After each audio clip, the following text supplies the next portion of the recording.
어떤 젊은이가 공무원이 되려고 열심히 준비해서 공무원에 들어가서 동회에 처음 출근을 하게 됐습니다.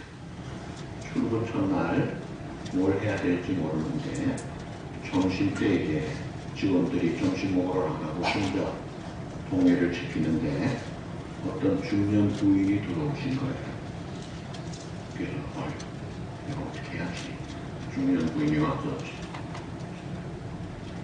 사망신고하러 왔습니다. 그랬더니 이분이 본인이십니까? 중년 부인 하는 말이 본인이 와야 됩니까?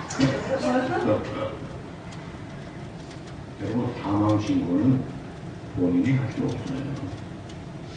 심지어 출생신고도 본인이 못합니다. 여러분, 출생신고 한 분 있어요? 아무도 없습니다.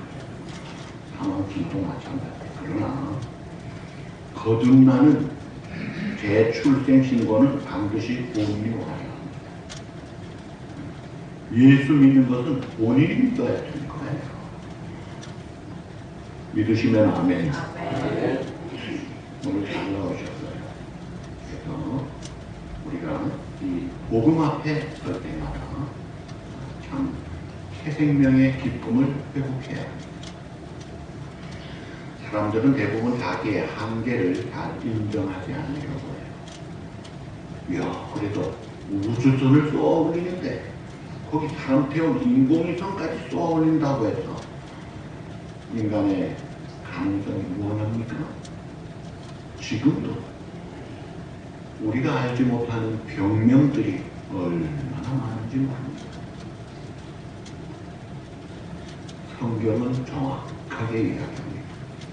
성경을 펼치면 창세기에 하나님은 창조주다. 인간은 피조물이다. 그런데 인간이 죄로 인하여 타락이 되어서 쫓겨난 존재로 영적 단절 상태에 죄의 대가를 치르고 있는 것을 이야기합니다. 그래서 복음이 필요하다고 이야기하는 거예요. 자, 지난주에 우리가 오병이어 2만 명 정도 되는 사람이 어린아이의 도시락으로 먹고도 남는 기적을 베풀었습니다. 핵심이 뭡니까? 예수 믿으면 먹는 문제 해결되네. 그게 아닙니다. 이 요한복음을 기록한 목적은 이미 말씀드린 대로 요한복음 12장 30절에 예수님이 하나님의 아들이요 그리스도가 되심을 증거하고 있습니다. 그리고 그를 믿음으로 생명을 얻는 것을 증거하기 위해서 요한복음이 기록됐고 기적의 목적도 마찬가지예요. 오병이어가 빌립이 계산한다고 됐습니까? 심지어 어린아이의 도시락을 하던 안드레가 이것 가지고 뭐 하겠습니까? 요까지 것 가지고 뭐가 되겠습니까? 그것이 우리 인간의 생각과 경험의 한계예요. 근데 예수님은 그것을 뛰어넘습니다. 해결을 해주시는데 영원한 문제, 근본적인 것들을 해결해 주시고 오늘도 물 위로 걸어오시는 예수님의 이 사건이 단순히 이야 신기한 기적이구나로 끝나는 것이 아니라 예수님이야말로 하나님의 아들이요 우리의 영원한 유일한 구주가 되시고 우리의 영원한 생명의 주님이시구나 이것을 깨닫고자 하는 그런 내적으로 사건이 나오는 겁니다. 예수님의 오병이어 기적을 일으켜 사람들이 와 좋아해가지고 임금 삼으려고 합니다. 그걸 피하시고 제자들은 저 바다 건너 갈릴리를 건너 저 건너편으로 가라며 가시고 예수님은 그로 삼으러 가십니다. 이 제자들 예수님 떠난 배에 지금 배를 타고 밤에 출발했는데 풍랑을 만나면서 정신을 못 차리고 있습니다. 여러분 제자들 중에 베드로, 요한, 야고보 적어도 한 5-6명 이상은 본래 직업이 뭐예요? 어부들이에요. 바다에서 장뼈라 부른 사람들임에도 불구하고 그 경험이 그들을 안전을 해주질 못하고 있어요. 그럴 때 예수님이 찾아오시죠. 그때 바다에 누가 오니까 두려운 거예요. 마가복음 6장 49절에 보면 유령이다, 유령이다 막 떠옵니다. 그렇다나도 광풍에 정신이 없는데 유령까지 나타나니까 정신이 없어요. 그때 예수님이 하신 말씀 따라합시다. 내니 두려워하지 말라. 예수님의 음성이에요. 예수님의 자아, 아이덴티티를 지금 말씀하시는 거예요. 내니 두려워하지 말라.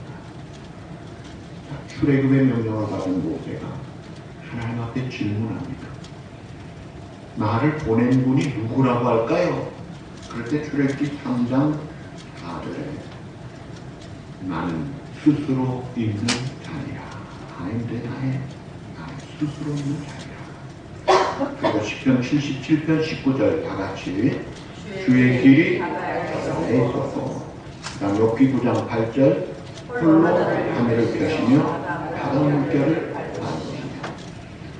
하나님은 온 천지를 창조하시고 그 주님의 길이 바다 속에 주님의 길이 있고 하늘을 가르시고 바다 물결을 밟으시고 오시는 그 주님. 지금 물결 치는 이 광풍 속에서 바다 위로 오시는 주님은 창조주 하나님이시고 우리의 구원을 이루셨던 그 하나님이 보고 계시는 것입니다. 자, 인간은 어쩔 수 없이 아담의 후회로, 아담의 불순종으로 반드시 죽으리라 해서 그 죽음병 증상에 걸려 있습니다. 그래서 우리가 다 죽어요. 그리고 인간의 한계를 벗어나지 못하고 있습니다. 이 땀을 온 건피를 내고 땀을 흘려야 되고 해산에 고통을 겪어야 합니다. 이게 죄 아래에 있는 인간의 한계 상황입니다. 그 속에서 지금 물 위로 걸어오시는 주님, 오병이어 만나 오병이어를 베풀어 주신 주님은 예수님만이 하나님의 아들이요 그리스도요 우리의 영원한 생명의 구주가 되심을 증거하고 있는 것입니다. 그러니까 이 오병이어 사건은 옛날 구약시대 광야 시절에 만나를 먹이신 그 하나님을 말합니다. 그리고 지금 물 위를 걸어오신 것은 출애굽의 홍해 길을 내신 그 하나님을 또 보여주는 거예요. 우리의 영원한 생명의 구주가 되시는 그 주님. 그래서 우리에게 주님이 원하시는 구원이 뭐예요? 이 땅에 오늘 문제 해결하고 밥 해결되면 끝납니까? 병 문제 끝나면 끝납니까? 그게 아니에요. 그건 끝없이 계속되는 일이에요. 이 근본적인 문제 해결해서 영원한 생명을 주시기 위하여 오신 거예요.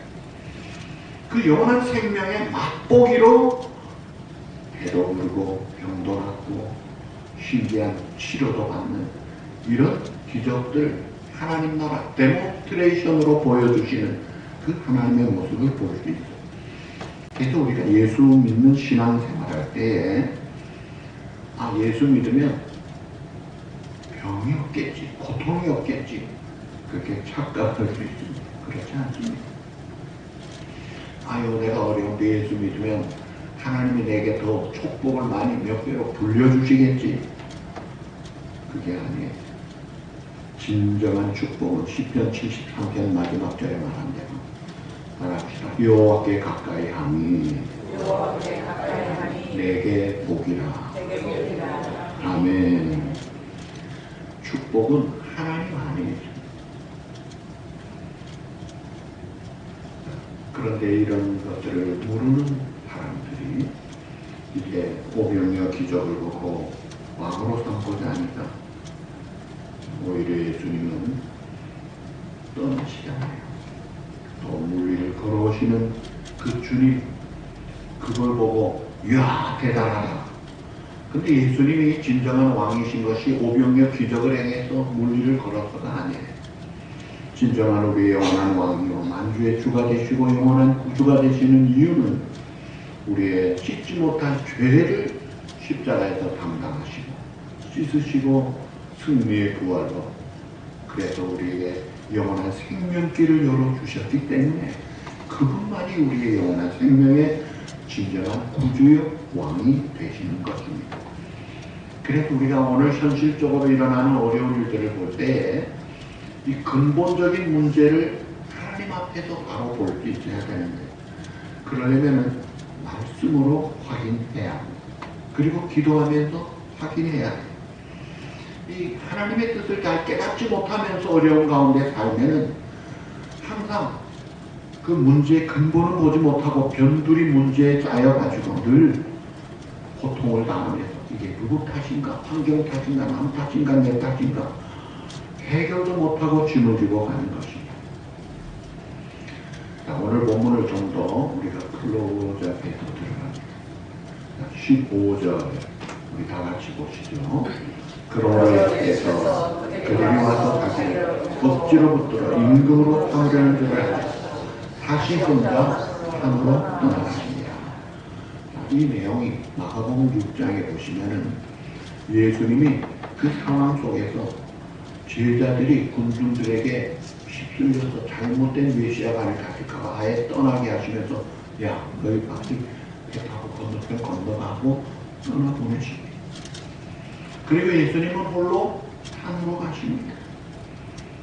자, 신약에 보면 사복음서에 아주 사람들의 인기가 몰려있을 때, 예를 들어 마가복음 2장에 각종 병자들이 막 다 오는 자마다 다 나왔어요.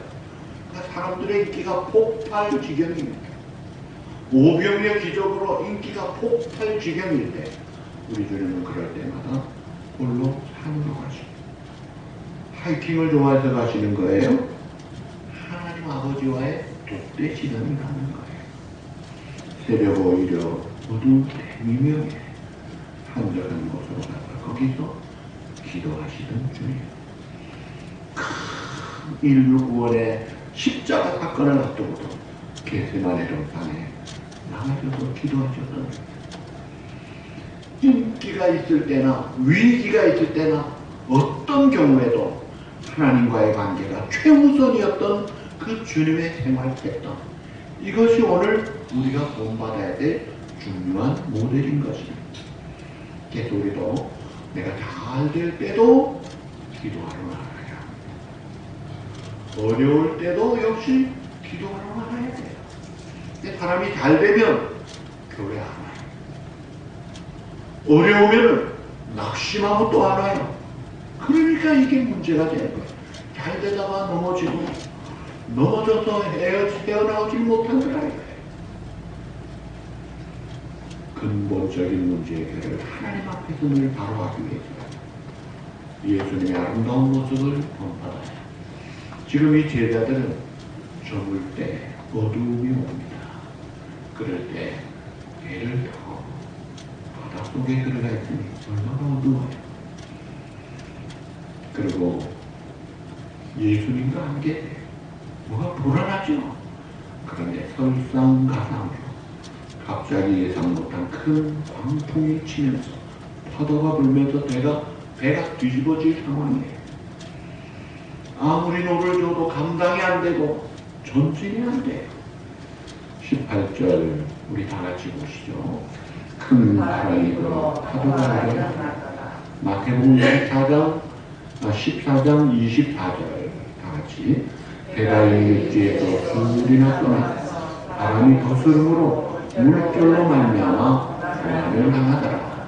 마가복음 6장 48절 바람이 거스름으로 제자들의 힘겹게 맞은 것을 보시고 예상 못한 파도가 광풍으로 인해서 배가 뒤집어질 것 같아요.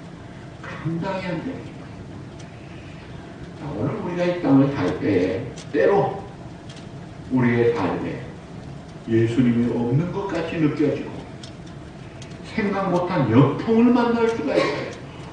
전혀 생각지도 못한 계획하지도 않은 일이 꼬이면서 고생만 되고 진보가 없고 뭐가 되는 게 없는 그런 경우가 있어요. 야곱도 요셉을 잃어버린 것을 죽은 줄로 알았죠. 그리고 베냐민마저 데리고 가야 된다고 했을 때 그 야곱이 탄식하며 한 말이 뭡니까? 이 세상 모든 것이 나를 해롭게만 하는구나. 쉬운 말로 하면 세상 만사 되는 게 없다. 만사불통이다. 내 스스로 음부에 내려가리라. 믿을 데가 없구만. 그러면서 스스로 심년에 빠지고 있는 모습. 자, 오늘 우리가 그런 경우가 있더라. 이해가 안 돼. 물론 이해가 되는 고난도 있지만 이해가 안 되는 고난을 당합니다. 황당한 억울한 일을 당합니다. 자, 그럴 때 우리 주님은 마가복음 6장에 보면 산으로 올라가신 주님이 갈릴리 바다에 배 타고 가는 제자들을 그 어두움 속에서도 전능하신 신성으로 다 보호하셨어요. 주님은 제자들에게 눈을 떼지 않으시더라. 무슨 말이에요?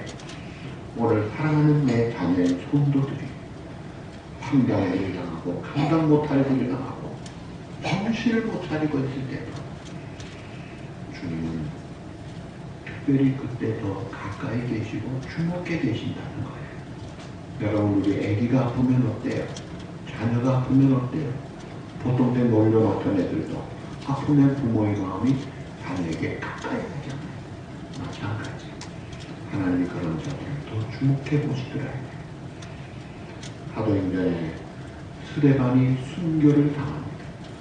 유대인들이 돌에 맞아 죽어갈 때 예수님은 하나님보다 우편에서 앉아 계셔야 될 분이 서서 주목하여 보시고, 그래서 스데반이 순교를 당함에도 불구하고 그 얼굴이 천사의 얼굴같이 되면서 승리의 순교를 당하고 천국으로 입성시켜 주시는 주님. 오늘 우리가 어려움 당할 때 우리 생각에는 끝났구나 할지 모르는데 하나님은 내가 너 보고 있어. 야곱이 세상만사 되는 게 없구나 했던 야곱. 근데 어떻게 됐어요? 요셉이 총리가 됐다는 말을 듣고 요셉의 상봉이 있었어요. 그럴 때 야곱의 말이 뭐예요? 요셉아, 내가 너를 보리라고는 꿈에도 생각 못했는데 내 자녀까지, 에브라임 문화세까지 보게 하는구나. 우리 하나님이 어떤 분이에요? 따라합시다. 소망의 하나님. 소망의 하나님. 할렐루야. 소망의 하나님이시더라. 사실 이 제자들이요, 지금 바로 얼마 전에 오병이어 기적을 베푸신 예수님 전능하심을 보았잖아요. 그때 예수님이 부스러기 다 주어라 해가지고 몇 광주리? 12광주리를 모았어요. 그 12광주리 음식을 누가 가져갔을까요? 쉽게 생각하면 제자들이 가지고 또 먹어야 되니까 그 배에 실었을지도 몰라요. 아마 그 확률이 제일 높아요. 그러면 좀 전에 예수님이 기적을 보았어요. 그 기적의 현장인 12광주리까지 있어요. 그럼에도 불구하고 광풍에 파도가 치니까 다급한 상황이 벌어지니까 깡그리 잊어먹고 있는 이런 인간의 모습, 이게 우리의 모습이더라. 하나님의 은혜를 받고도 기적을 체험하고도 축복을 받고도 오늘의 현실이 뭐가 돌풍이 불면 언제 그랬느냐 듯이 절망에 쏙 빠지고 있는 그런 우리들의 모습. 그럼에도 불구하고 주님은 여전히 살아계실 분 아니라 변함없이 우리를 주목하시더라. 여러분이 비슷한 사건이 과거에 출애굽 때 있었죠. 이스라엘 백성이 홍해 바다 끝났구나 했는데 하나님이 홍해를 쫙 열어주시고 기적같이 건너버려요. 바로와 군대는 다 죽어버립니다. 그래서 출애굽기 16장에 대대적인 찬송이 처음으로 나옵니다. 막 찬송을 하고 막 감격을 하는데 눈물을 흘리고 춤을 추고 막 뛰고 야단이에요. 그래서 여러분, 감격과 찬송에도 속지 마십시오. 그 다음에 마라라는 곳에 가서 물이 쓴 물이 되어 마실 수 없다 그러니까 돌변하고 만들어요. 우리를 죽이려고 우리들까지 내려왔느냐? 참, 이렇게 참 약한 우리 인간의 모습을 볼 수가 있습니다. 좀 전에 출애굽에서 그 기뻐 가지고 100% 기뻐 찬송하던 그 감격, 그게 삶으로 연결이 안 돼요. 이 신실한 믿음, 반석 같은 믿음은 그 주님과의 관계가 계속되면서 그래도 하나님의 뜻이 있겠지. 불가능을 가능케 하시고 뭔가 우리를 이끌어주신 주님이 우리를 목말라 죽게 하지 않으실 거야. 그리고 먹기는 만나를 먹고 살잖아요. 그러면서도 그걸 못 믿고 있는 모습들, 그렇게 하면 안 돼요. 예수님은 어제나 오늘이나 영원토록 동일하시고 진실하신 주님이에요. 어제 우리를 돌보신 주님, 오늘도 돌보시고 내일도 돌보시고 이전에 나를 인도하신 주도, 그 다음 뭐예요? 장래에도 내 앞에 험산 줄령 당할 때에 그때도 나를 지켜주시는 주님 믿으시면 아멘. 요한복음 14장 1절 너희는 마음에 근심하지 마라. 하나님을 믿으니 또 나를 믿어라. 마태복음 11장 28절 다 같이 수고하고 무거운 짐진 자들아 다 내게로 내가 쉬게 하리라. 우리의 근심을 맡아주시는 주님을 늘 기억하자는 거예요. 왜 잊어먹느냐 이거예요. 자, 그 다음에 마태복음 14장에도 이 사건이 나오는데 거기 아주 재미있는 풍경이 있죠. 베드로가 유령이다 했다가 내니 두려워하지 말라. 예수님 이걸 깨달았어요. 그러니까 베드로가 뭐라고 해요? 주여, 나도 물리로 걸어서 주님께 가게 해주십시오. 그러니까 그래서 물리로 배에서 뛰어내려서 막 걸어갑니다. 여러분, 배에서 뛰어내려 걸어간 사람은 역사상에 단 한 사람, 베드로밖에 없어요. 비록 그가 나중에 파도를 보고 빠졌지만 그래도 그나마 그까지 걸어간 사람은 그 사람밖에 없어요. 대단한 겁니다. 그런데 베드로가 바람을 보고 파도를 보고 경험에 빠지면서 아이고 안 되겠구나 빠질 때 주여 나를 구원하소서. 그럴 때 예수님이 믿음이 작은 자여 왜 의심하였느냐, 그를 살려주시는 주. 그러면서 배 위에 오르시게 하시고 21절 우리 다 같이 보시죠. 이에 기뻐서 배로 영접하니 배는 곧 그들이 가려던 땅에 이르러 예수님이 배에 타신 거예요. 그리고 목적지에 가더라. 예수님이 제자들에게 야 너희들 배 타고 건너가있어. 그리고 하늘로 가셨잖아요. 비록 아픔만 났지만 예수님이 가있어 했으면 가는 거예요. 근데 가는 도중에 풍랑 만나니까 예수님도 약속도 신실함도 능력도 다 잊어먹고 자기의 경험 현실 속에서 죽겠구나 하고 그러고 유령이다 그러고 두려워하다가 예수님 만나서 결국은 가더라 이거예요. 자, 오늘 정리를 합니다. 교훈을 간단하게 정리하면서 마칩니다. 첫째로 인생에서 생각하지 못한 폭풍과 파도가 있다는 것이죠. 믿음이 좋아도 기도를 해도 신앙생활을 잘해도 위기는 있다 없다. 네, 요셉을 보세요. 착하게 잘 살다가 모습으로 팔려갑니다. 종이 됩니다. 감옥 갑니다. 다니엘 보세요. 포로로 잡혀가서 믿음 지키다가 바다굴까지 내려가요. 자기 잘못 없어요. 생각지도 못한 폭풍이 있더라는 거예요. 예수님은 어땠나요? 얼마나 괴롭힙니까? 사탄이 찾아와서 공생의 처음부터 또 절, 띵 세 가지로 유혹하면서 마지막 십자가 달려서까지 내려와 믿겠어. 그러면서 죽음에 이르기까지. 그러나 그것이 실패가 아니더라니까. 성도의 신앙생활이 항상 장밋빛 같은 생활을 하는, 때로 자녀가 아플 수도 있어요. 말할 수 없는 일들이 때로는 나오더라. 오늘 이것을 봅시다. 두 번째 경우는 우리가 고난을 겪었을 때 뭐라고 했어요? 예수님은 외면하지 않으신다.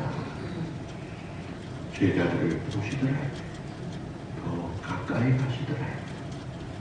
내가 너를 아노라. 우리는 그걸 모르니까 불안해하는데 너 많이 아파구나. 주님은 외면하지 않으시고 주목하여 보시라. 시편 16편 3절. 땅에 있는 성도는 존귀한 자리. 나의 모든 즐거움이 너희에게 있다. 여러분을 하나님은 존귀한 자라고 하십니다. 내 모든 즐거움이 너에게 있다고 하시는 분이에요. 외면하지 않으세요. 그 다음에 세 번째, 예수님은 결정적인 순간에 나타나신다 이거예요. 아유, 주님이 지금 안 나타나요. 그거는 아직도 내가요 살만하다는 거예요. 내가 아직 용쓰고 있다는 거예요. 내가 숨 넘어가는 순간에 주님 만나 주십니다. 걱정하지 마세요. 마지막 네 번째, 예수님은 언제든지 기적을 베푸실 수 있다. 물리로 걷게 하신 것을 보면 우리도 기적을 누릴 수 있습니다. 우리가 그래서 낙심하지 말아요. 일찍이 포기하지 말아요. 쉬지 말고 감사함으로 기도로 나가요. 사람은 실망을 주어도 주님은 실망을 주지 않습니다. 주 예수 풍파를 꾸짖어 잔잔해 잔잔해 잔잔하라 해주시더라. 마지막으로 예수님은 기적을 베푸시지만 기적에 머물지 않고 오늘 우리의 일상생활로 돌아오시는 분이에요. 우리가 은혜를 받으면 기적 속에서만 살려고 그래요. 그걸 주님은 원치 않고 일상생활로 돌아가요. 병나는 사람이 주여 나를 따르게 하소서. 아니야, 너 부모한테 돌아가라. 일상생활 속에서 이제 주님과 동행하는 삶으로 살아보라는 거예요. 그러니까 신앙을 너무 기적적으로만 몰지 마세요. 이 은사 좋아하는 은사주의자들이 문제예요. 은사는 중요하고 필요하고 좋습니다만 항상 은사만 바라고 있으면요, 그 약으로 살려는 사람이에요. 평소 우리가 밥으로 살아야지 약으로 사는 사람이 아니에요. 오늘 뜨는 태양, 또 지는 태양, 이게 보통이냐? 공기 마시는, 숨 쉬는 이게 보통이냐? 비가 내려서 어제도 비가 내리고 물을 주잖아요. 양식을 주잖아요. 일상생활 자체가 이게 기적이에요. 아까 우리 부른 찬송대로 모든 것이 은혜 은혜 은혜 한없는 은혜. 내 삶에 당연한 것 하나도 없었던 것들 모든 것이 은혜 은혜였어. 평소에 내가 생활하는 현장에서 그 주님과 동행하며 그 주님을 모신 자로 삶을 살아야 되지 않느냐. 말씀했습니다. 시계와 톱밥의 이야기를 하십니까? 톱밥이 많은 집에서 놀이를 하다가 어떤 사람이 값비싼 시계를 잊어버렸어요. 이 톱밥 속에 어디 있는지를 모르겠어요. 사람들에게 이 시계 찾는 자에게 내가 고액을 부사하겠다. 근데 사람들이 갈고리까지 동원해서 찾는데 안 찾아줘요. 차 같아서 못해 밥 먹으러 갔어요. 근데 어린 꼬마가 혼자 남아있다가 금방 시계를 찾아가지고 아빠 이거에 맞는데 어떻게 찾았어? 조용하니까 약간 시계 소리가 들리더래요. 그래서 찾았다는 거예요. 여러분, 내가 너무 설치고 휘젓고 다니니까 하나님의 음성이 안 들리더라고요. 오늘 우리가 고요한 가운데 주님 앞에 설 수 있어요.